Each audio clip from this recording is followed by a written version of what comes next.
नमस्कार साथियों। शिक्षा शास्त्र की एक और क्लास में आप सभी का स्वागत करता हूं। मेरा नाम है अनिकेत। अगर आप चैनल पर नए हैं तो चैनल को लाइक सब्सक्राइब शेयर करें। शिक्षा शास्त्र विषय से जुड़े हैं तो इसको ज़्यादा से ज़्यादा शेयर सब्सक्राइब कराएं। तो बीए पार्ट 1 एजुकेशन की क्लासेस शुरू की गई हैं, जिसमें यूनिट 1 और यूनिट 2 कंप्लीट हो चुके हैं और यूनिट 3 का एक टॉपिक ऑलरेडी कवर हो चुका है और उसी सीरीज को कंटिन्यू है। देखो, यूनिट 3 का जो मेन टॉपिक है उसका एक सीधा सा है कि एम्स ऑफ एजुकेशन। भाई, शिक्षा के क्या उद्देश्य है, इस पे पूरे वो बात करती है। जो न्यू टॉपिक है आपका यूनिट 3 का, एम्स ऑफ एजुकेशन क्या है, फिर इसी में आपके कैरेक्टर डेवलपमेंट आ जाता है, ट्रेनिंग फॉर सिटीजनशिप आ जाएंगे, और भी चीज़ हैं आपकी, फिजिकल डेवलपमेंट, मोरल डेवलपमेंट, इन हर पर्टिकुलर एरिया की बात करता है। तो आज का जो टॉपिक है वो है कि भाई कैरेक्टर बिल्डिंग, यानी आपके चरित्र के निर्माण की बात कर रहा है ये जो टॉपिक है।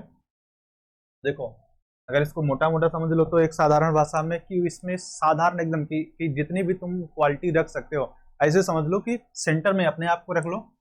मान के चलो तुम कोई पर्सन हो और ये सेंटर में अपने आप रख लो। अब कैरेक्टर डेवलपमेंट में जितनी भी क्वालिटीज तुम सोच सकते हो कि एक अच्छे इंसान में क्या क्या क्वालिटीज होनी चाहिए, जैसे ऑनेस्टी, काइंडनेस, ब्रेवरी, एडजस्टमेंट, और क्या हो सकता है सोचो। तो और बता देते हैं चलो, हेल्पफुल, ठीक है, पीसफुल। तो इस तरह से जितने भी आप सोच सकते हो उन सारी चीजों को यहाँ पे रख के ये कहा क्या करेंगे आपके, ये कैरेक्टर डेवलपमेंट। सीधे सीधे बात है कि देखो, सेंटर में अपने आप को रखो और जितनी क्वालिटी तुम इमेजिन कर सकते हो। ऐसे नहीं समझ में आ रहे तो अपने देवी देवताओं में देखो ना, ढेर सारी खूबियां होती हैं। वो अच्छे होते हैं, उदार होते हैं, ठीक है, सच का साथ देते हैं, एक्सेट्रा एक्सेट्रा। वो भी तुम कॉन्सेप्ट में रख सकते हो, लेकिन उससे भी आसान है भाई, अपने आप को रखो और इमेजिन कर लो। कुछ नहीं कर पा रहे हो तो इमेजिन तो कर ही लो, ठीक है। इमेजिन कर लो कि भाई क्या क्या खूबियां अपने अंदर रखना चाहते हो, तो वही चीज आ जाता है कैरेक्टर बिल्डिंग का। ये तो एकदम इजी वे में हो गया। अब अगर हम थोड़ा सा डिफिनेशन बात कर लें तो एक डिफिनेशन है, किसी ने कहा है कि if wealth is lost, nothing lost. कि अगर आपका धन खोता है तो कुछ नहीं खोया है। If wealth, health is lost, something is lost.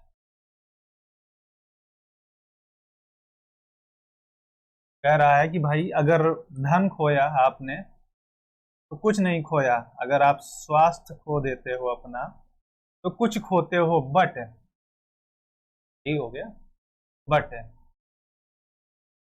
If you lost your character,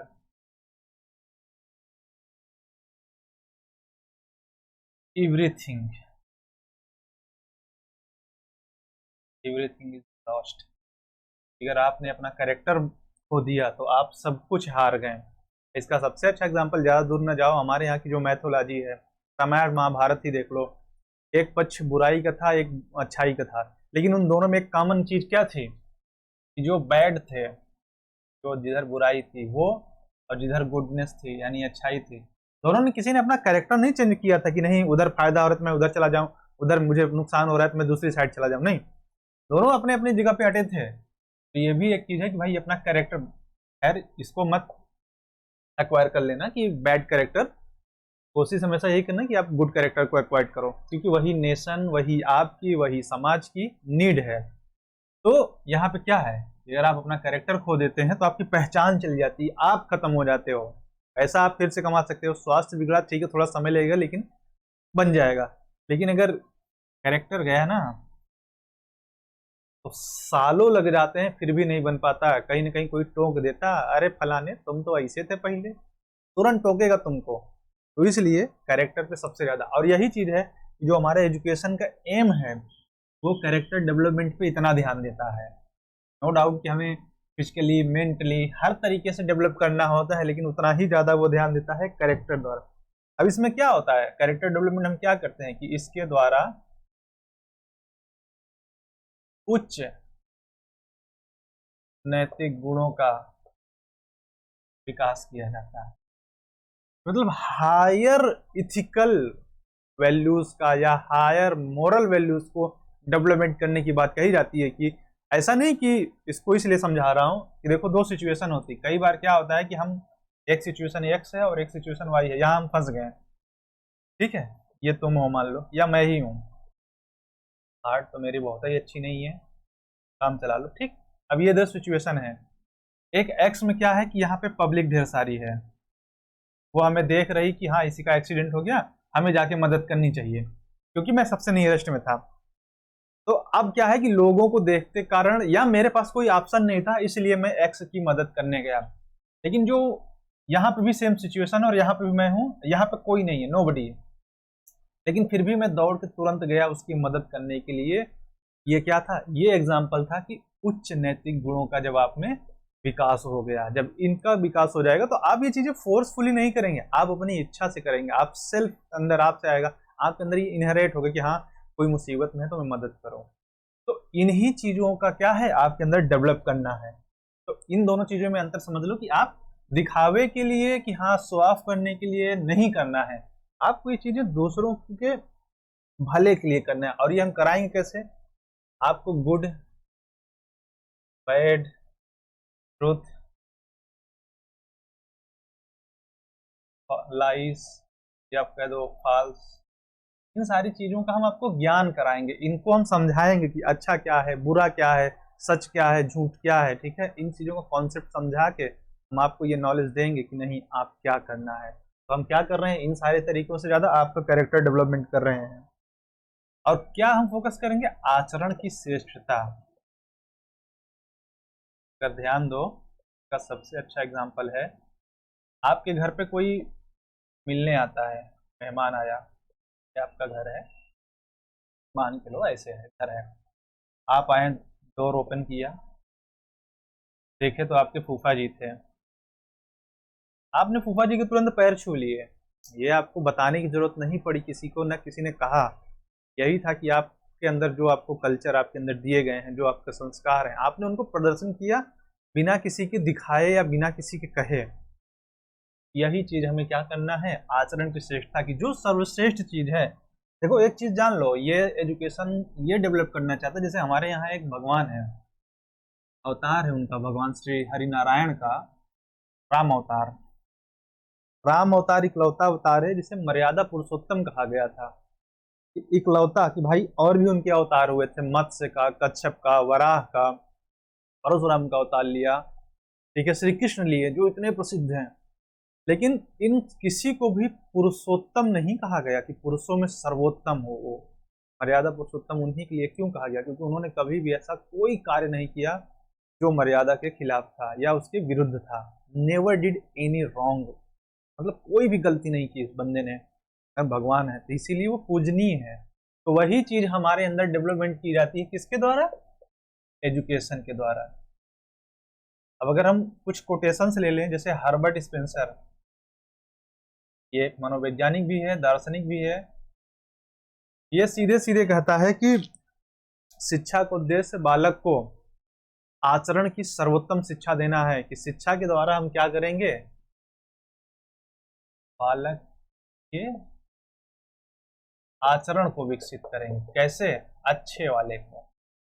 सीधे सीधे कहता है कि भाई बालक के आचरण को हमें श्रेष्ठता की ओर ले जाना है, यानी गुड बिहेवियर को हमें उसके अंदर डेवलपमेंट करना है, किसके द्वारा, बाई यूज ऑफ एजुकेशन। इसी तरह रविन्द्रनाथ टैगोर हैं, टैगोर जी जिनको हमारे देश के हैं नोबेल मिला है, इन्होंने कहा कि सही मायनों में जो स्वतंत्रता मिलती है, जो आपको फ्रीडम मिल जाती है, आपको लगता है कि आप फ्रीडम है, वो स्वतंत्रता, वो फ्रीडम आपको तब होती है जब आप इथिकली, मोरली, ठीक है, आप फ्री हो जाते हैं। जब आपके अंदर नैतिकता और मूल्यों की शिक्षा दी जाती है और जब आप इसको फील कर लेते हैं, तब आप सही मायनों में क्या होते हैं, रियल मीनिंग्स तब होते हैं कि आप फ्री हुए हैं। इसका एग्जांपल एक और देता हूं कि कुछ लोग होते हैं जिनको नेचर बहुत पसंद आता है, वहां जाते ही वो खो जाते हैं और एकदम उनको भाई स्वर्ग है। कुछ लोगों को पहाड़ बहुत अच्छे लगते हैं, कुछ लोगों को नदियां बहुत अच्छी लगती है, और वहीं कमरे में बंद हो जाए तो घुटन सी होती है। स्वतंत्र तो कमरे में भी है ना, कमरे में जो मर्जी है कर रहे हैं, लेकिन क्यों? क्योंकि वहां पे उन चीजों को फील नहीं कर पा रहे हैं। तो यही चीज है, जब आप इन चीजों को फील करने लग जाते हो तो सही अर्थों में आप क्या हो जाते हो, रविन्द्रनाथ टैगोर के अनुसार आप स्वतंत्रता आपके अंदर हो जाती है, आपके कैरेक्टर का निर्माण हो जाता है। अब एक चीज इसमें ध्यान देना है कि जो हम चारित्रिक निर्माण की यानी कैरेक्टर बिल्डिंग की एजुकेशन देते हैं, उसमें एक एक्सेप्शन केस है। एक्सेप्शन केस क्या है कि देश, समय और काल, परिस्थिति के अनुसार, मतलब टाइम, जैसे होता है ना कि आप शॉप वॉप में जाओ तो कई जगहों पे शॉप में ना स्टाल लगा रहता है कि 6,000 की खरीदारी पे पाए 6,000 का फ्री, लेकिन टर्म एंड कंडीशन बता देते हैं कि फिर 3,000 आपको जो फ्री मिलेगा वो ऑफलाइन, फिर 3,000 आपको जो मिलेगा वो ऑनलाइन, मतलब आप फिर आप 12,000 दे के आ जाते हो फ्री के चक्कर में। तो यहाँ पे क्या है कि वही चीज है कि देश, समय, काल, सिचुएशन, मतलब अकॉर्डिंग टू प्रेजेंट, जैसे टॉपिक यही था कि educational aims according to present scenario, ठीक है। तो उसी में यहाँ पे भी वही पॉइंट लागू हो जाता है कि सिचुएशन के अकॉर्डिंग, समय के अनुसार, नीड के अनुसार ये जो आपके कैरेक्टर डेवलपमेंट की बात की जाती है इसमें बदलाव किए जा सकते हैं। जैसे अगर हमारी अपनी एशियंट इंडिया की बात करें, जब हमारा वैदिक काल था तो हम स्पिरिचुअलिटी पे फोकस करते थे ज्यादा, ठीक है। चीजें बदली, बौद्ध काल में भी उसी तरह चीजें चलती रही, मुस्लिम काल में आए तो हमने बस शिक्षा का प्रचार करना, धर्म को ज्यादा फोकस कर दिया। अंग्रेजों ने आया तो उत्पादन को यानी प्रोडक्शन बढ़ाने पे फोकस कर दिया। अब क्या है कि हमें जिस चीज की नीड होती है तो उसके अकॉर्डिंग शिक्षा का कॉन्सेप्ट, एजुकेशन का कॉन्सेप्ट रखा जाता है। तो यही चीज कह रहे हैं कि किन गुणों को विकसित किया जाना ज्यादा जरूरी होगा, यानी कौन सी क्वालिटीज आप में पहले डेवलपमेंट की जाएगी, ये चीजें क्या होती है कि समय काल के अकॉर्डिंग बदल जाती हैं, ठीक है। तो ये हो गया कॉन्सेप्ट आपका कैरेक्टर बिल्डिंग का। और अगर एग्जाम में आ जाता है कि कैरेक्टर बिल्डिंग क्या समझते हैं, आपकी चरित्र निर्माण से आपका क्या आशय है, इसको समझाइए। तो सबसे पहले कैरेक्टर डेवलपमेंट, जिसे मैंने बताया था कि सेंटर में अपने आप को रख के ढेर सारी जितने भी पॉइंट्स हैं आप सोच लेना कि क्या होने चाहिए। दूसरी चीज, एक दो डिफिनेशन से याद कर लेना, जैसे रविन्द्रनाथ टैगोर की बताई कि सही मायनों में क्या है, हर्बर्ट स्पेंसर की बताई, और एक जो सबसे प्रसिद्ध है कि इफ समवन सेज कि if you lost wealth nothing lost, lost health something lost, but you lost your character everything lost. तो ऐसे दो चार कोटेशन दे देना और फिर एक एक पॉइंट को एक्सप्लेन कर देना कि काइंडनेस क्या है, ठीक है, हेल्प क्या होती है, तो जो भी आप खूबी समझ रहे हैं उन सारे को एक्सप्लेन कर देना। इसी में नेक्स्ट टॉपिक है कि ट्रेनिंग फॉर सिटीजनशिप। भाई नागरिकता की प्रशिक्षण की आवश्यकता क्यों पड़ गई? अब ये बताओ, नागरिकता के प्रशिक्षण की आवश्यकता क्यों पड़ गई?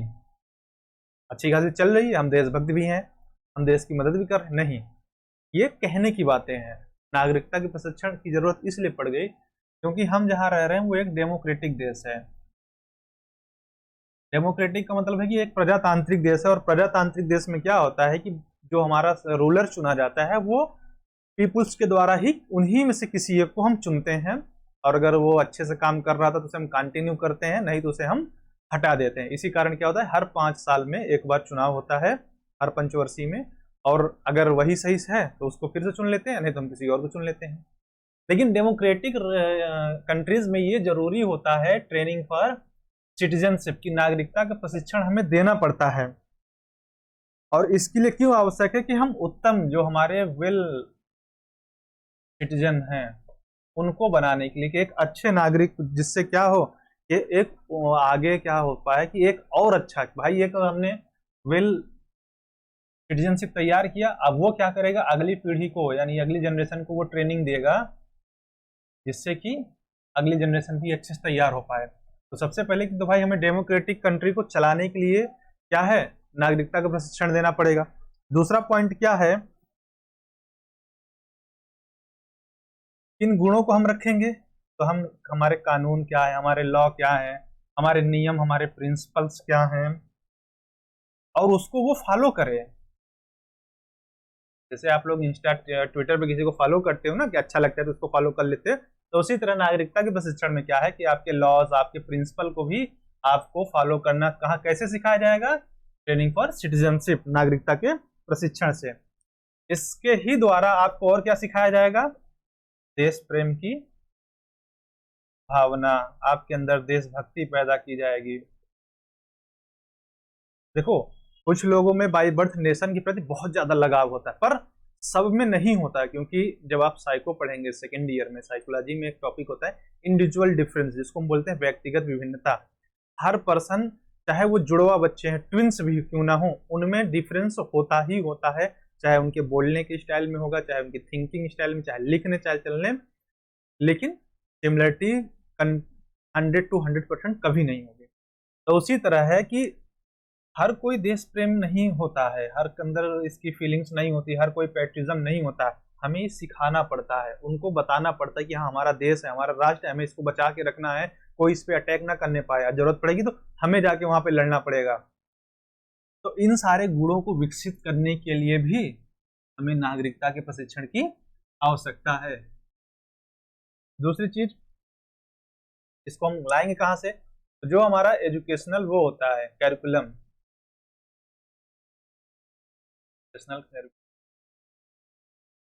ध्यान देना, कैरिकुलम और सिलेबस में अंतर होता है। कैरिकुलम ब्रॉड एस्पेक्ट में लिया जाता है और सिलेबस जो होता है वो उसी का एक छोटा सा हिस्सा होता है।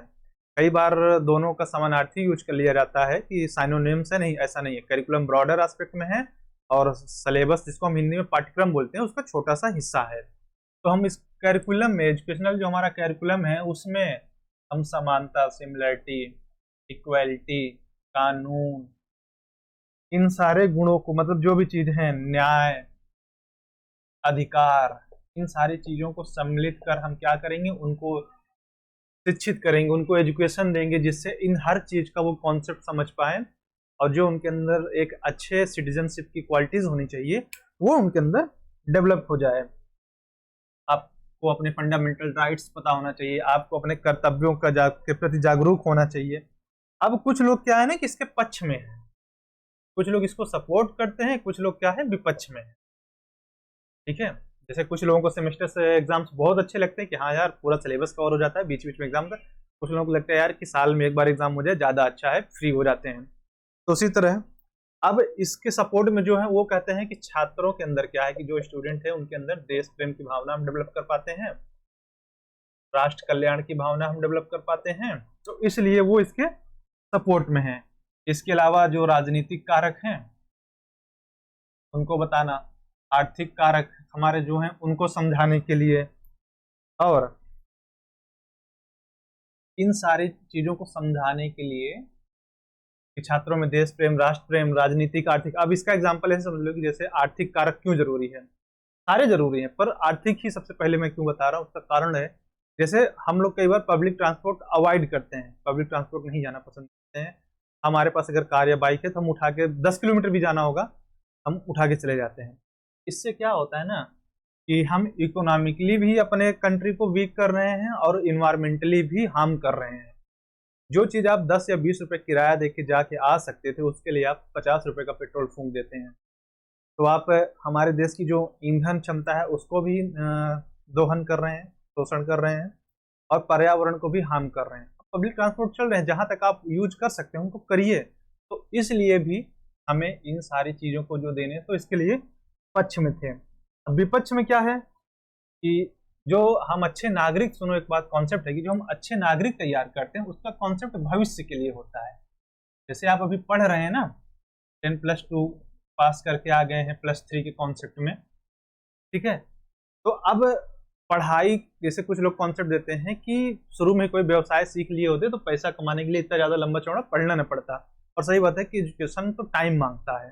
जैसे अगर आप बेसिक डिग्रियां भी लेते हैं, जैसे टीचर बनने के लिए एटलीस्ट आपके पास ग्रेजुएशन हो, बीएड हो, मिनिमम क्वालिफिकेशन होती है एक जॉब की कि 3-5 साल तो आपको 10+2 के बाद पढ़ना पड़ेगा। और हायर में जाना है तो आपको रिलेटेड सब्जेक्ट से पीजी हो, देन आप नेट क्वालिफाई हो, कई जगहों पे पीएचडी मांगता है।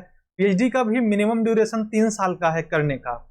तो मतलब सोचो कि इसमें 5 साल और ऐड हो जाते हैं, यानी अगर आप 20 साल की एज में, 18 साल की एज में आप 10+2 का कंप्लीट कर लिए हैं, फिर भी आपको 10 से 12 साल और पढ़ना पड़ता है हायर एजुकेशन में जाने के लिए।